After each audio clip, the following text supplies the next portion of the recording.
What's going on, everybody? Thanks for joining. Welcome to the afternoon podcast where we're going to be doing a live big board stream. Appreciate you guys joining. I'm going to go ahead and send out a few links so that people can trickle on in, and then we'll get this started. Give me just a minute here.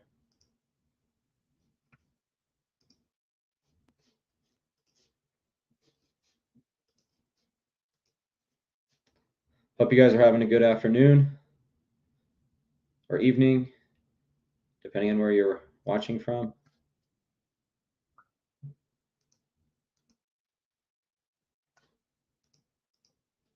Couple audio issues going on here.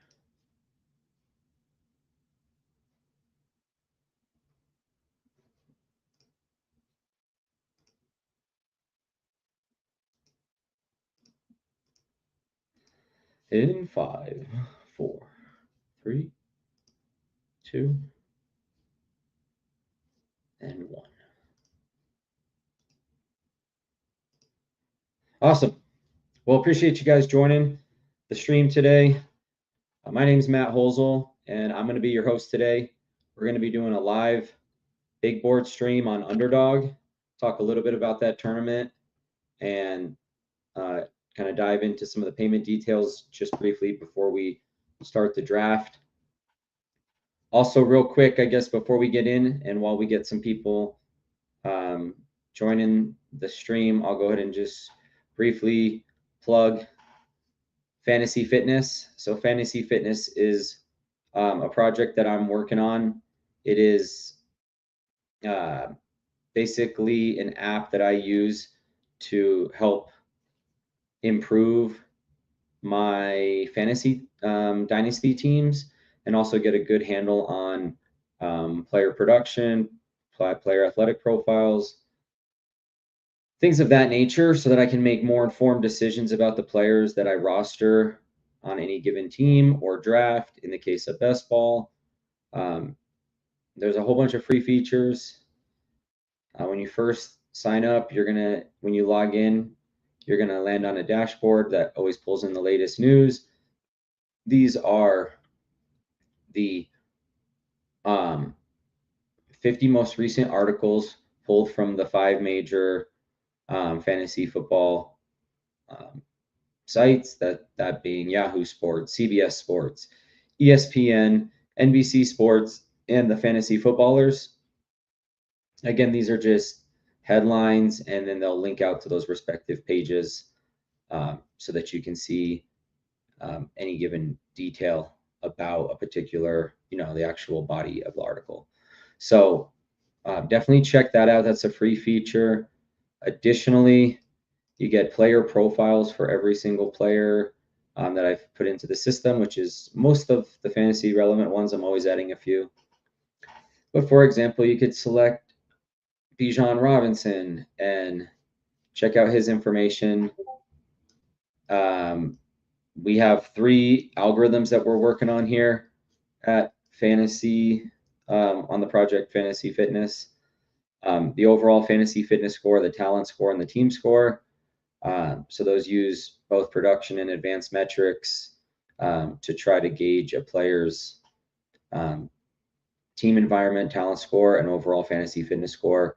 We provide production data about the player, be it the most recent year or over the course of their entire career, the athletic profile of the player, a breakdown of different team environment factors that we think impact a player's ability to put up production, and then some tape, some positional competition, and a write-up of the coaching staff, which those are being updated now because we're in transition from the old coaching regimes to the new coaching regimes. Those are all free features.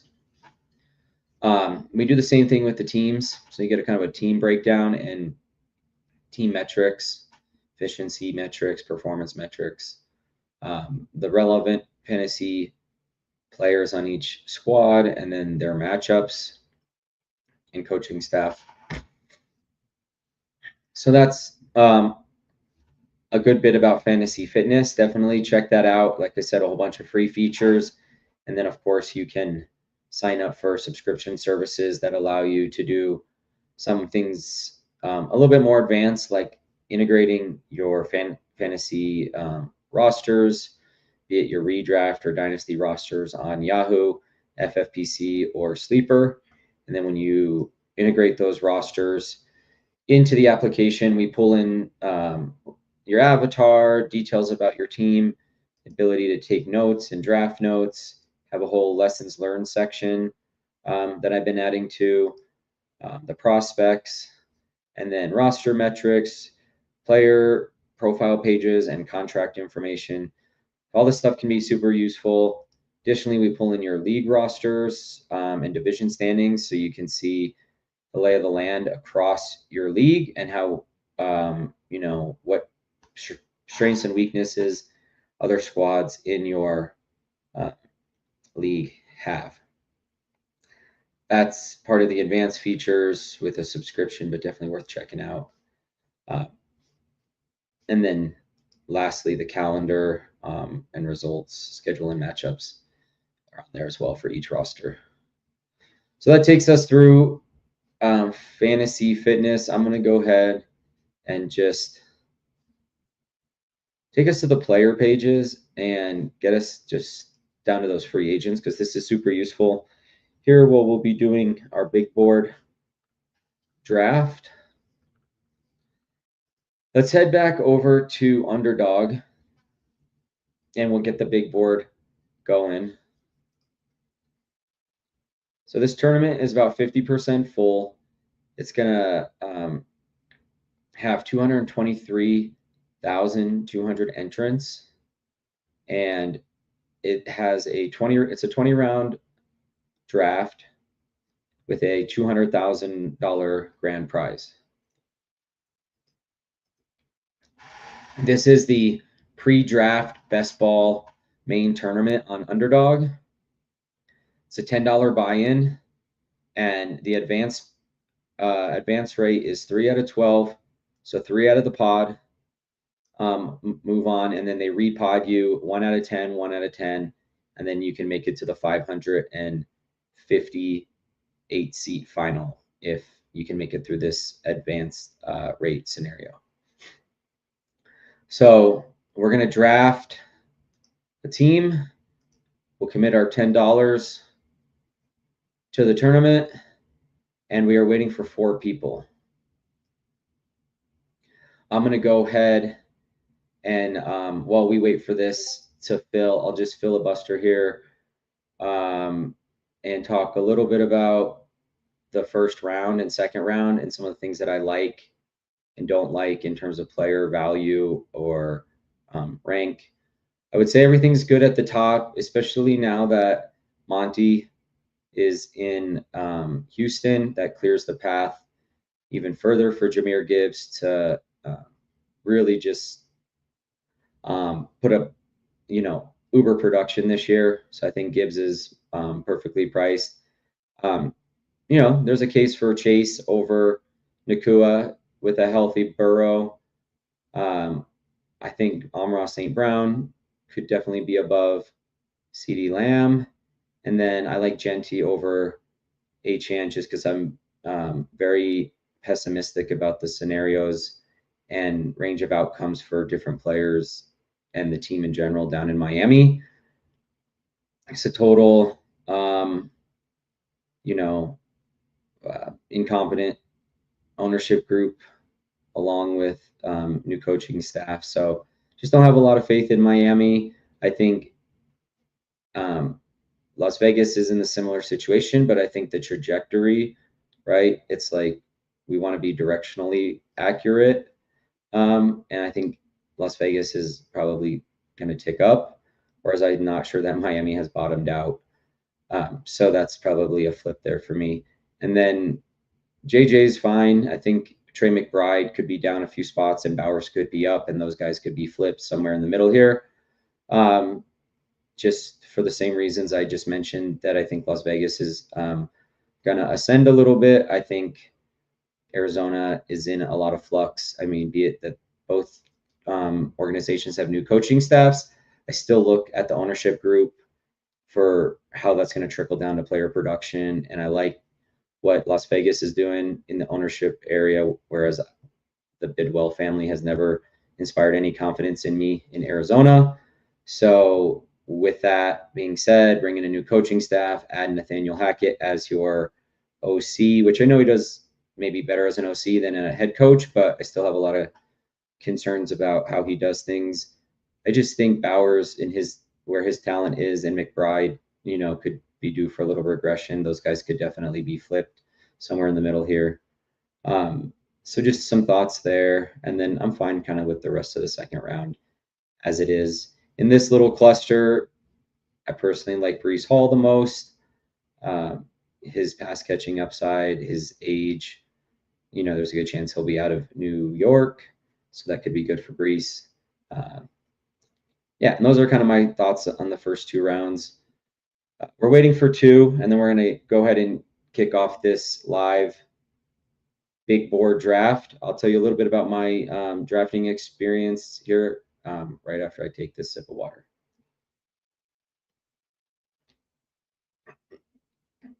All right. So a little bit about my best ball drafting experience. I am on year 3 as a best ball fantasy football manager or player. The first year I did about 50 or 60 BBM drafts, didn't do very well. I don't think I got past like the second round of the playoffs with any of my teams. And it was just kind of like a eye-opening experience, really like a learning experience. Committing some tuition to the process, as I like to say, whenever you want to get good at something, you need both formal and informal training to get there. Some of that is just throwing yourself into it and learning as you go. And then I think you have to seek out education as well. So this was the throw the money in. I was kind of learning on the fly, didn't do very well whatsoever. Last year, much better story, much better process, much better results. Did a lot of research, read up a lot, followed some of the better best ball players that have been successful in the space. Didn't overconsume like I did the first year, but still consume some podcasts and articles, and just tried to learn from people that have had experience and had success. That being said, last year I maxed the BBM tournament with 150 teams. I had 5 of them make it to the round of 16, which is the final round before the playoffs. They didn't get to the finals, but that's still a massive achievement to have 5 teams in that last round. So I felt really good about that. Felt very good about my drafting strategies, improving my player takes, thinking in terms of probabilities and just some of the things you have to do building from the back of the draft as you understand where players sit and how you can, mine value, all those types of things. So I also made it to 2 finals in the time box tournaments, Husky 2 and the Pointer. Didn't have the top, didn't finish in like the very top of those tournaments as I was hoping. We were close in a few up until the San Francisco Bears game on Sunday night, where everybody went berserk and that kind of dropped us down. But before that game, we were sitting like in the top 5 or something in the Pointer, which was pretty cool. So anyways, the game has started. The draft has started, and Gibbs goes off at the 101, probably a byproduct of the Monty trade to some extent. And for those that don't know, Monty was traded to Houston today, likely to be the number 1 primary ball carrier there. Robinson 2. Nakua 3, and I'm going to go ahead and go with Chase here at 4. Like the value, like the production. Hopefully we get a bounce back year for Burrow without turf toe. Stays healthy, and we've got that connection. So at 4, I like Chase here. Let's see. Lamb goes off at 5. That's a little early for me personally.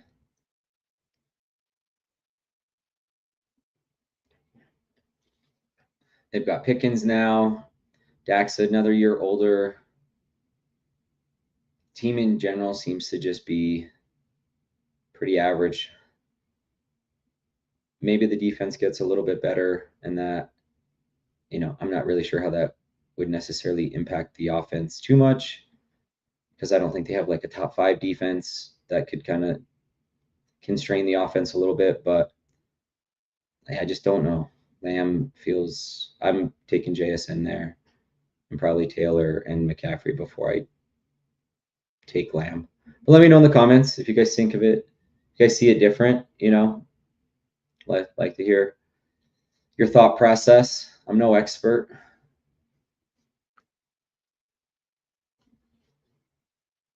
Okay, after JSN, we had Taylor, McCaffrey, St. Brown, Genty, Cook.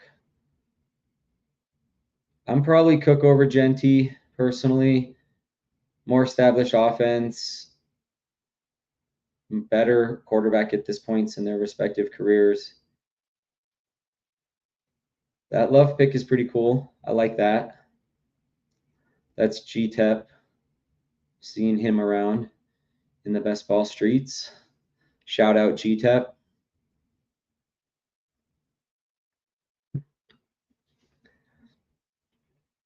I like what he does here. Trying to build in some uniqueness. Pulls up Barkley in the second and Love and kind of goes robust RB here. Creates a pairing that you're just not going to see a lot. So definitely just not going to have, many rosters that have this start. So that's cool. And didn't necessarily sacrifice, value, I guess you could say, to make that happen. Because you can make a case that both of those guys could be in front of these players, I think, relatively easily.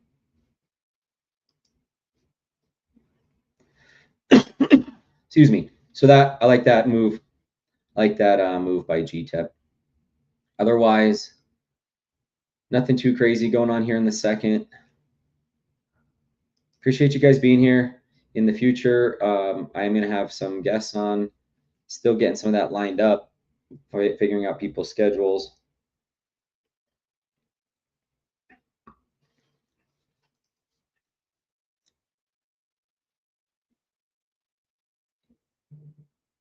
All right. Not a huge London fan, but I think at this price, I definitely want to have a couple shares of him in the portfolio. I think with that pairing, it's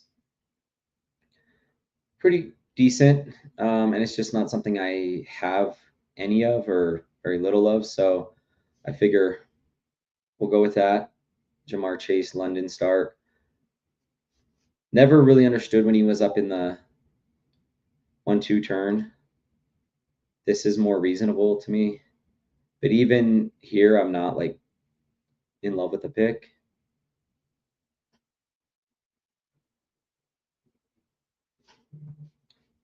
Now, this one for me is pretty easy.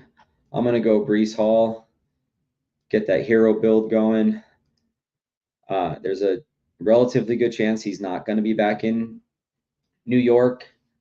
I don't think he particularly loves playing for the team. I know they're going to franchise him, but other teams I think will have the opportunity to, or they'll have a chance to match. But given where they are as an organization, it doesn't make a ton of sense to pay a running back. So I think that he'll probably be somewhere else. I don't know where, but pretty much anywhere is better than New York. So yeah, Breece Hall here, and then after Hall goes Bucky goes, Kyron goes, Higgins, and then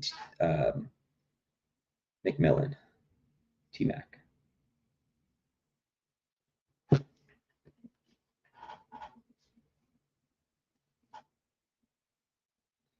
Tet.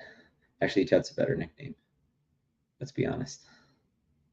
Kenny Three Sticks, followed by the very overvalued, in my opinion, Travis Etienne. I don't get this price at 34. He's a free agent. He hasn't been nearly as efficient as in the last couple years as he was his rookie year or after his rookie year because he tore his ACL his rookie year. But I don't like this ETN price. I'm not drafting him here. I'd much rather have Allen, Garrett Wilson, Zay Flowers, a lot of guys. Moving along, let's take a look at the board here. I'm also doing these streams because I want to document all of my drafts. If I do happen to be fortunate enough to place very high in one of these tournaments, or even win one, amazing, as low probability as that is, then I want to have it on the record. I want to kind of think through my process. What did I do? What was my strategy? I also want to get out in front of the camera, talk to people, get over any stage fright, build an audience, engage, share my opinions. I think it's fun to share your opinions about players and strategies. And I think it sharpens your skills when you put yourself out there to get kind of shredded, be it by your friends, strangers, experts, whomever it might be. I want that. I want that for the record. And I'll have that to look back on. And if one of these teams hits, it's like, wow, what did I do? How did I do? What was my thought process? And not only will I have that, but the whole world will have that effectively. So here it's between Travion and Smith. I think I'm just gonna go Travion. I like Smith, but I don't know if it's that big of a gap. And I do think there's a little bit of a tier break here. Maybe not at Travion exactly, but Swift or in that range. I also just generally like the wide receivers that might be here. If I could get like a Makai Lemon or a Tate or a Watson, a Dunze, really any of these guys, Tyson. So that was more of there's one running back and 6 wide receivers kind of thought process. So take the one that's more scarce and has the profile to smash in best ball. And then, you can open yourself up to, and even a quarterback here is enticing, but I think Carnell Tate is cool and Watson. I think I'll probably go Tate. I do like Lamar there, but I've been drafting a lot of him, and so I guess I wanted to mix it up a little bit. But yeah, that's a tough decision between Tate and Lamar. I guess more often than not, I'm going to take Lamar there. But we'll see. If I don't get Burrow back, that's okay. I like some of the other pieces in here that you can pick up and then do some skinny stacks. We'll just see how this goes.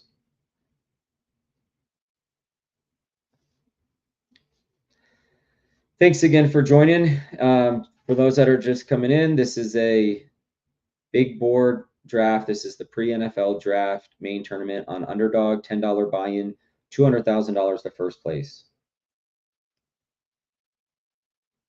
20 rounds. And it is a how would I say this? It's a large tournament, 223,000 entrants. So obviously the odds are long. I think good at not. I don't take a ton of risk on players that don't seem to have established roles. I like to get my quarterbacks relatively early.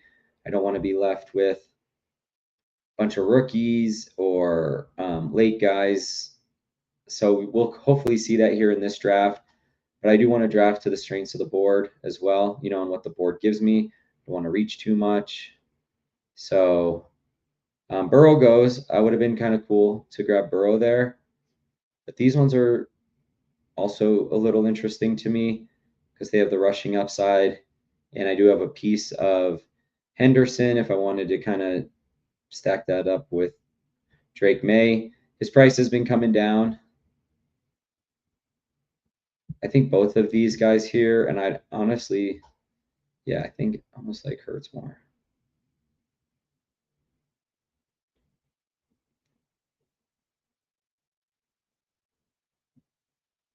Okay. Well, I'm going to go with Hurts. Just like that profile a little bit more. The rushing touchdowns, they're both very close for me. I don't want to obsess over this, you know, May to Henderson connection. I think Hurts is due for a bounce back, and I've just seen more from him. I know May had a good year, and he was even in the MVP race to some extent, but I have to. I've seen it like 3 years or almost 4 years, probably 3 or 4 years with Hurts. I think we've seen it for about 3/4 of a year with May. So I'm gonna stick with the more reliable asset there and hope that Hurts and the Eagles positively regress this year. Healthier O line, Lane Johnson comes back. Yeah.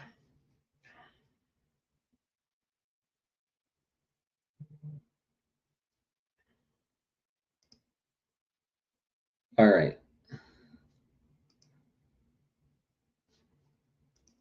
This is interesting. I think I want to go Warren. It's close. I think we could pick up a little bit of value there. We've got 3 now, and now that takes a ton of pressure off. There's a few guys in the middle here, but I think there's a lot of, what do you call it? Kind of in the running back dead zone. We kind of approach it. We're kind of approaching that area. So get my third here with Warren, 5 picks past ADP, and then we can really focus on the other 3 position groups for a while, and then we can come back into the running back area where I think the value shows back up in around the 150 range. And this is the idea of building from the back to the front, knowing what players are back there, and when there's these tier breaks, and being able to maximize the value at each position group instead of just sort of settling for a player because you're trying to maintain structure, or I guess you could say not having other choices and then not feeling comfortable going 10 or 20 picks down the board to get somebody who may have more value, or that you may rank higher but is so far down the board you just don't want to break. You think you're going to get them in another round and then they're not there, so you run into all those situations. Monty here at 82 was a really good pick. I think he probably should have gone in front of Warren, and so this is a good talking point with what happened today with the trade from Houston. David Montgomery going to Houston for a 4th and a 7th. He's certainly going to be the lead back there, and his ADP hasn't adjusted, and I was kind of not thinking about it, but in reality, he should probably be going in like the early 70s, probably in front of a guy like Warren, certainly in front of a guy like Warren, I would say. Even though Warren has some explosiveness and some juice, I don't think he offers as much consolidated volume as somebody like Monty. So that was a mistake and something we should all be paying attention to here going forward. When we're doing our drafts, he's certainly going to move up from 106 to the 80s and then probably eventually to like the 60s, maybe even the 50s. Who knows? But he is now the lead dog in Houston.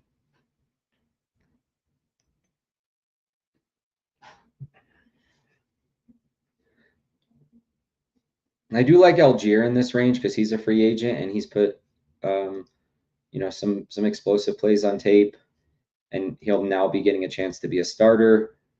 I like most of these wide receivers. Definitely like Sam Laporta in this range. I think that's a good price. Let's see. Myers goes. This guy's got 2 tight ends, so maybe he doesn't take Laporta. Probably doesn't. Takes Algier. I'm going to go ahead and get my first tight end, and we'll get Sam Laporta right at ADP. I think he's due, hopefully, for a little bit of a bounce back here. Bounce back year this this upcoming year. That didn't come out very smooth.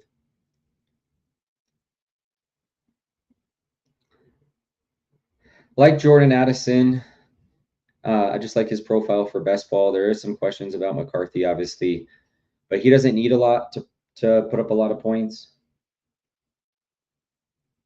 in terms of volume.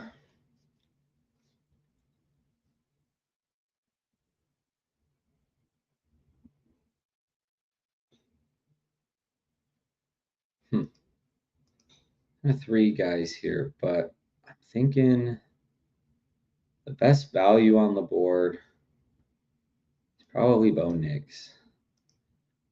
I just kind of go 2 naked quarterbacks. I could backstack Bo Nix. I think he's just undervalued at this price. He's around a lot of guys that don't have the rushing upside, don't have the O line that he has. I mean, I guess Detroit's is pretty good, but he definitely has much more rushing upside than Goff, and he still has quite a bit of passing volume. So I like Nix here. That gets me 2 really strong quarterbacks, and I'm not really drafting to structure. I'm taking best player available. Obviously, I'll keep that as sort of a boundary condition as I start to fill out these different position groups. But since I'm not there yet, I don't even really want to invoke that thought. I just want to look for the best player with the best value on the board, and knowing that I can probably backstack Bo with Franklin or Pat Bryant if they are there at a reasonable price. That gives me one option, but even Bo Nix naked is a good pick. There's some good, a couple good wide receivers I like in this range. Boston is a rookie, you got the rookie upside there. Chris Godwin and then Shakir are probably my 3 favorite. I just like their situations the most. Both these guys here, Robinson and Jennings, are free agents, so they may get a decent contract and have a decent role in a new offense, but there's a lot of uncertainty there. I think Shakir is established, and then Boston has that rookie upside and is considered a good prospect.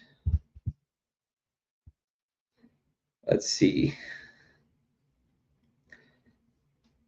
Definitely like a couple of these other wide receivers as well. Matthew Golden and Jaden Higgins. Woody Marks, to me, he's dead here at this price with the news today. I wouldn't touch him with a 10-foot pole. JCM, he's fine, but just not involved in the passing game, so I have concerns there, and they definitely could bring somebody in. So I kind of just want to wait on him until some news gets settled in free agency with some of those free agent running backs, and the draft as well. I don't think it hurts to just kind of wait on somebody like JCM with some of the options around him.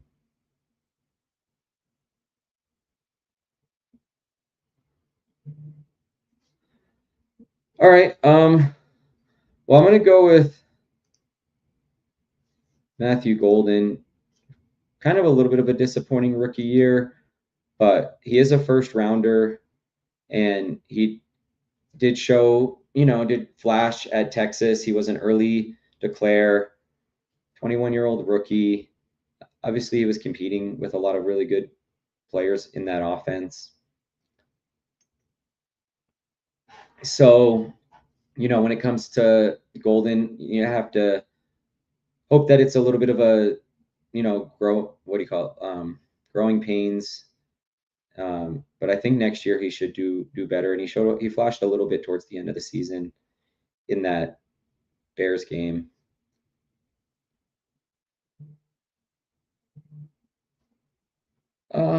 Well, shoot. Yeah, I think the other guy that I want that's got some youth and showed some promise is Jaden Higgins. I think that's a nice fifth wide receiver, has that best ball profile that I look for, touchdown upside on a good offense, tethered to a good quarterback, promising rookie campaign, second rounder out of Iowa State, had some really good plays in preseason, then even flashed towards the end of the season in that Chargers game. It was in the playoffs where he scored a touchdown in that game along with Jalen Noel. So yeah, I think Higgins here. Now you add Monty to the backfield, which could create more scoring opportunities.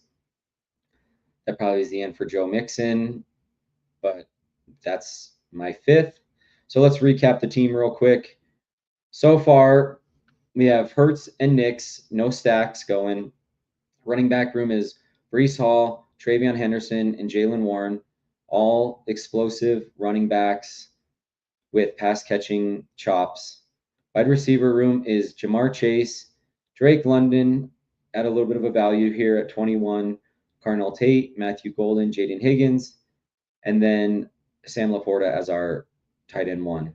We do have some divisional correlation, which I try to get here before the schedules come out. We've got Detroit and Green Bay so far, and then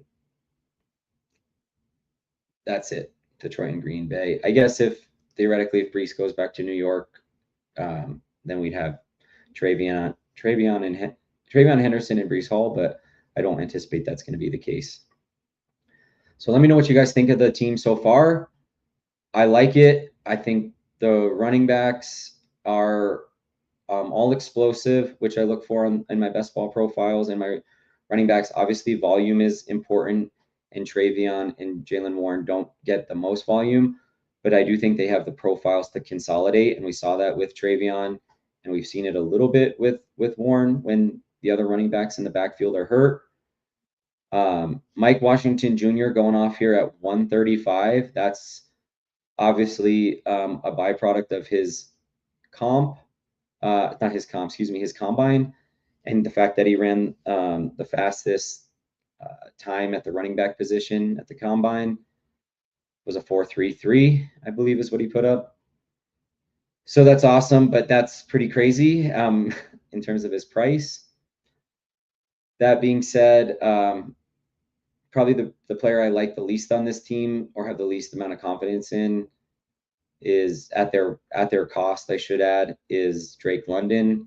He's always kind of, I felt like, disappointed a little bit at his ADP, but maybe this year, he lives up to it.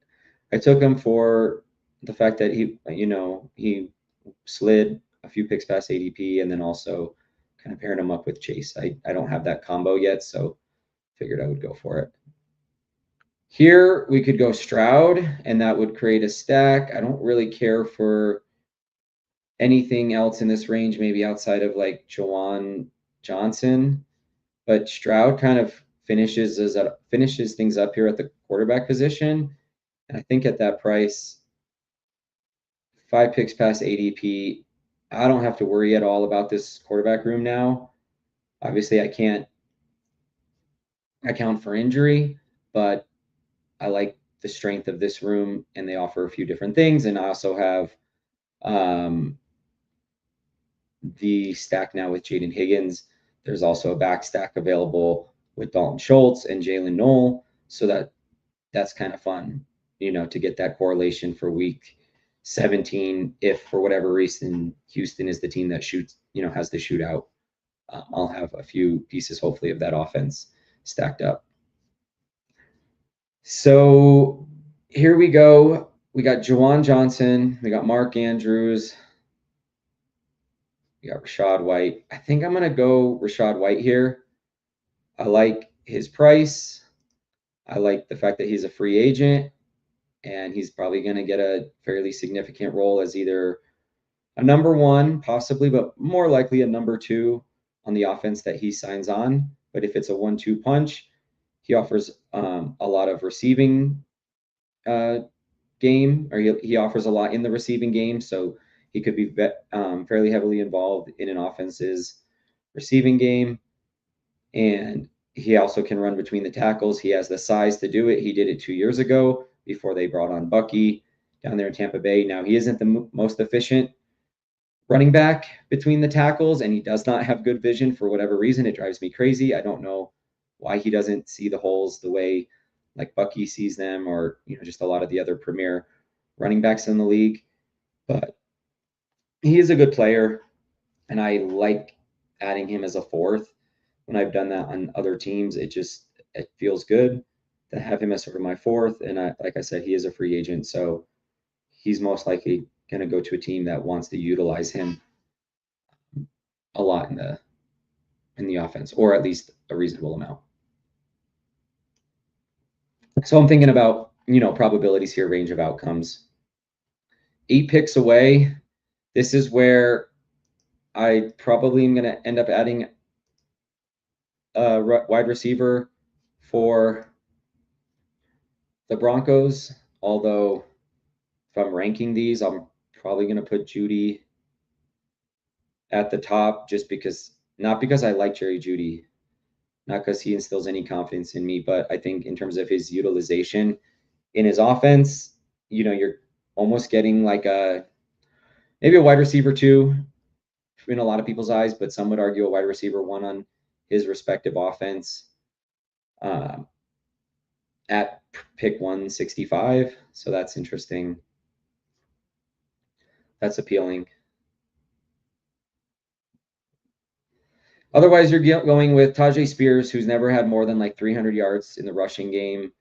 Jonathan Brooks, who's torn 2 ACLs. Aaron Jones, who's reportedly going to get cut from Minnesota.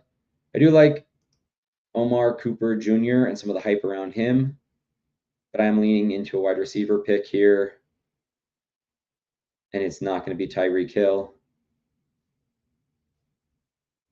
So Jeudy goes, and that leaves me Pat Bryant or Troy Franklin or Cooper Jr. I'm going to go ahead and get the stack and go with Bryant.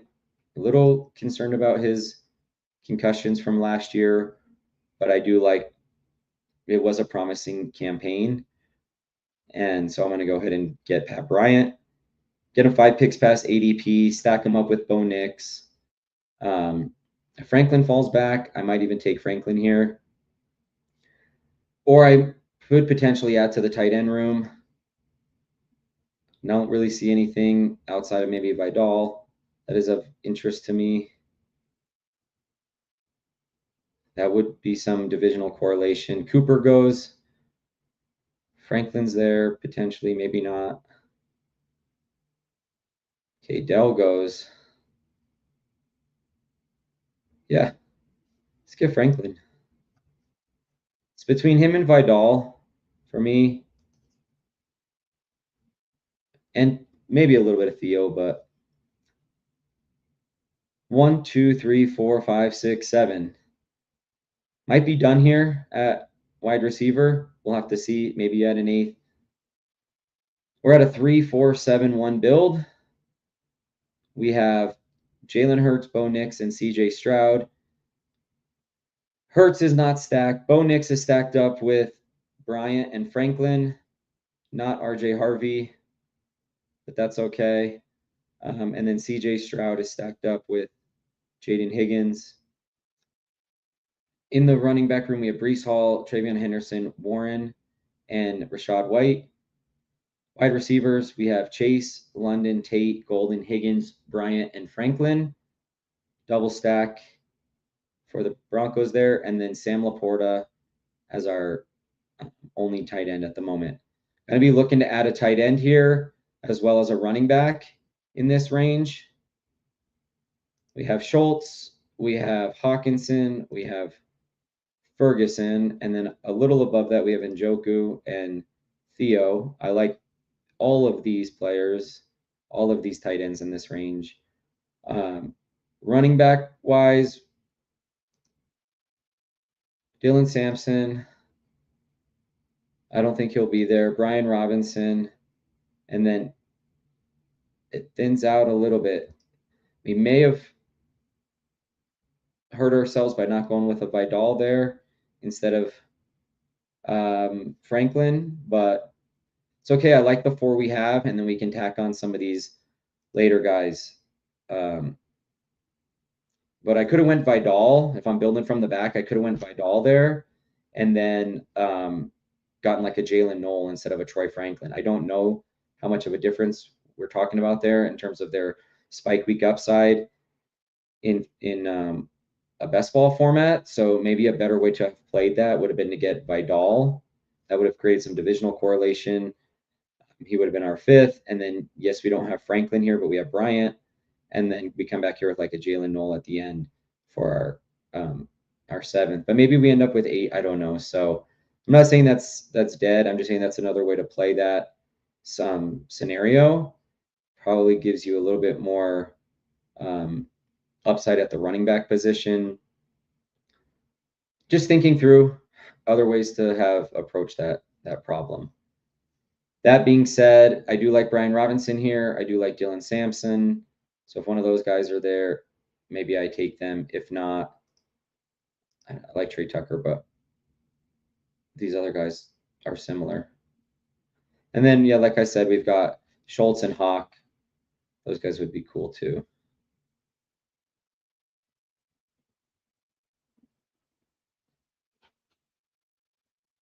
If I wait on tight end, then I'm looking at fewer good choices. All right, I'm going to go tight end. It's really between these 2 guys. I like them both. I'm going to play the divisional correlation, and I also think TJ Hawkinson's more talented than Schultz. I don't want to obsess over the stack. Just go Schultz over Hawkinson for the stack. I think Hawkinson's a better talent. I think he's more undervalued at his cost. I know we have the questions at quarterback there in Minnesota, but give me Hawkinson at 189. Pair him up divisionally with Laporta. Since we don't know schedules, that could be a Week 17 game. And Brian Robinson is still there.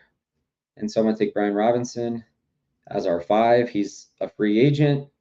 He is big enough to consolidate carries in a given backfield if there's injuries around him. He isn't the most explosive or efficient running back, but I do think he could play a number 2 role on a team. Maybe he goes up to Detroit now that they've cleared out Monty. I don't know. That would be a very awesome landing spot for him. So Brian Robinson here at 196. That's 8 picks past ADP. I like that value. He's a good number 5 on this team. I'll be looking to add another running back with one of the next 2 picks, as well as, excuse me. I think everything's on the table except quarterback at this point, I guess is maybe another way of saying it. Let's go ahead and recap the team since we're 12 picks away.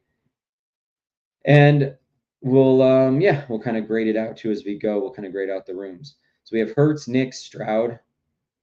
I like that room in general. We got 2 rushing quarterbacks. We've got a quarterback who can throw for volume with Nix and Stroud.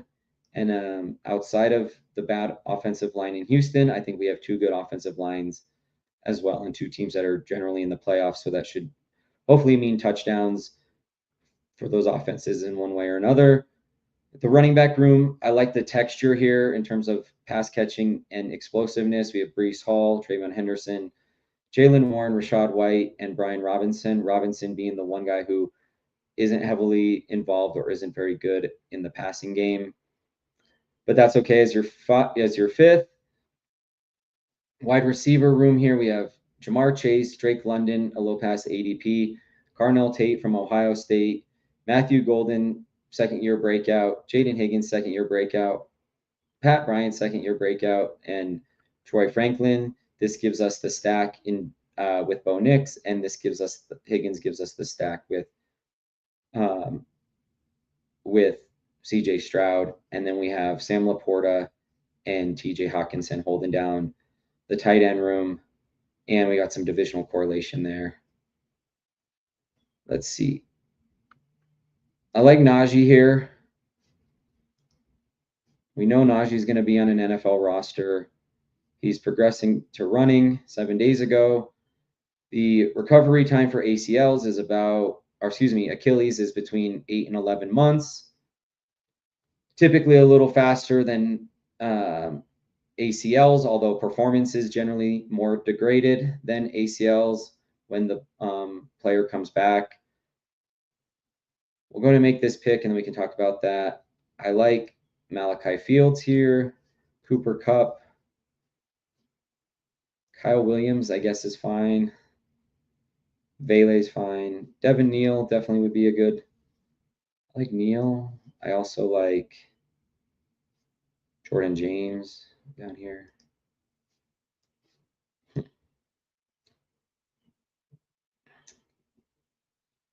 More wide receivers than running backs. Also like Rashard Smith. Let's go Rashard Smith. He's an interesting prospect here. Converted wide receiver. I think he's going to have a bigger role. They're kind of reshaping this Kansas City offense. And although he is more of a pass-catching running back who's probably never going to be able to command a ton of volume or consolidate, I do think he could maybe play that Jerick McKinnon role in this offense. I know that's a lot of wish casting, and people are probably laughing, and I understand, but I get some divisional correlation at this point. We're taking stabs on these players anyways. In terms of what their roles are going to be. That finishes things up at the at the running back position for sure. We have one more pick. It's either going to be wide receiver or a tight end. I think if it's a tight end, it would probably be like Evan Ingram here, because I don't see much of a difference between Ingram and these other guys, if I'm being totally honest. And then if it's a wide receiver, we're probably looking at like a Jalen Noel for the stack. If he's still floating around there, he's probably gone. Further down the board here, Tez Johnson.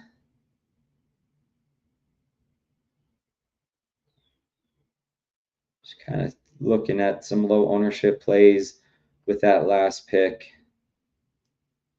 We'll take James off. It's either going to be a wide receiver or Evan Ingram if he's there. 7 picks away, and then we'll recap the team, the build, the structure, how it all came to be, what we like, what we don't like. Appreciate you all being here. I'm going to try to stream nearly every single one of my drafts. It's not going to be all of them, of course, but I'm going to try to just stream as many of them as I can. Talk through my strategy, talk through my player types, talk through market prices for players. What offenses are ascending, which offenses are regressing, all that fun stuff. Why I like certain players and certain profiles in best ball versus redraft, dynasty, things of that nature. I do think this is a pretty solid team, though. All right, I'm going to go Jalen Noel. I like this tight end room, and I generally will build pretty lean. I know I could probably add Ingram here, but I don't know if his role's even that secure, if it's a stack. I know Jalen Noel progressed throughout the year. He's going to have a role in this offense, almost certainly, and I have him stacked up with Stroud. So let's go through the team. Whoops, excuse me. Let's go through the team, and we'll talk about each room and kind of grade them out. So I drafted from the 4-hole, and I ended up with a 3-7-8-2 build. I like those builds quite a bit, actually. It's one of my more favorite builds. But I don't build, I try not to build with structure as like a priority. I try to build free a structure as much as I can so that I'm getting the best players. And this is new to me. This is after having debates and conversations with my other best ball buddies who are really good and build a lot of really good teams. So I'm trying to be free of structure as much as I can. I use it as a boundary condition when I'm maxing out or feeling like I'm getting kind of bloated in a particular position group, but I don't want to over emphasize structure. And again, this is sort of something new, and I think it's very beneficial, and you'll see why as we see how these rooms come together. So I think this is a strong quarterback room. We ended up with Jalen Hurts naked, Bo Nix stacked, double stacked, and CJ Stroud also double stacked. So 3 quarterbacks who are all well established on their teams. I don't have to worry about them getting benched. They're all going to be available outside of injury on their respective offenses, and all come from playoff teams, good quality organizations for the most part. Running backs, Breece Hall, pass catching chops, TreVeyon Henderson, explosive, involved in the passing game, Jaylen Warren, involved in the passing game and can be explosive, Rachaad White, explosive, involved in the passing game, but lacks vision between the tackles, but can consolidate if asked to in a given offense. Brian Robinson, size to consolidate, free agent. Najee Harris, size to consolidate, free agent, coming back from an Achilles tear, but will be on an NFL offense almost certainly. And then Brashard Smith, pass catching specialist, smaller, but good offense, and maybe used in like a Jerick McKinnon type of role at pick 220. So that gives us 7 really solid running backs. Onto the wide receiver room, where we finished off with 8. We had Jamar Chase, Drake London, a little past ADP, Carnell Tate, the Ohio State rookie, Matthew Golden, Jaden Higgins stacked up with Stroud, Pat Bryant stacked up with Bo Nix, Troy Franklin stacked up with Bo Nix, and Jalen Knoll. And what have we seen from each of these players, maybe outside of Tate, obviously, because he's a rookie, but maybe outside of Knoll or Pat Bryant, we've seen spike weeks. We've seen the ability to score, 20 plus points in a given week and really add to the overall points for your team, which really helps with advance rate. And then we have Sam Laporta, hopefully coming back from a bad year last year, and then TJ Hawkinson, same thing. So getting 2, hopefully top 10, top 12 tight ends add value based on disappointing prior year campaigns. So that's the team. I would grade this team like a B plus, maybe somewhere in that range. Maybe give it an A minus, but I don't know. I'd say B plus. We've got correlation, we've got stacking, we have no bad players. I wouldn't consider any of these players like bad football players. Some of them are specialists, obviously. Some of them are better in certain areas than others, but they're all real good football players, I would say, generally speaking. And I like this team. So yeah, we'll give it a B plus. Hope you guys like that draft. Add this to the portfolio for best ball as we go through building out that that portfolio. I want to hopefully end somewhere around 100, maybe a little bit more than 100 teams in that tournament. So appreciate you guys being here. Go ahead and like or subscribe to the X if you guys like this content. You guys want to be notified when I'm going to be streaming, which is going to be quite often. So you'll see it buzz in, or I'll be across the top of your page when I'm live on Twitter, or if you're subscribed to me on YouTube, that will also be live. So my YouTube channel is at Fantasy Fitness IO, so be sure to give that a follow. And then my X account is at Fantasy Fit IO. So also go ahead and give me a follow there if you want to be notified if you like the content. it's only going to get better. The teams are only going to get better as we draft more and more and get more reps in, talk to more best ball guests that are also going to bring on different insights and strategies and nuance to their drafting styles. So you'll definitely want to be here for that as we go through the summer. And then we have fantasyfitness.io. So go ahead and check out the website. You have access to the latest news, player spotlights, all the player pages. If you want to look at the individual player pages and their breakdown of their athleticism, their tape, their profile, their production, it's all there for you to consume, along with some more advanced paid features like the AI insights, the compare features, and then also integrating your dynasty rosters as well. Appreciate you guys spending an hour with me. Hope you guys enjoyed the pod, and we'll be back soon. With that, I'm going to go ahead and sign off, and we will catch you guys soon. Peace.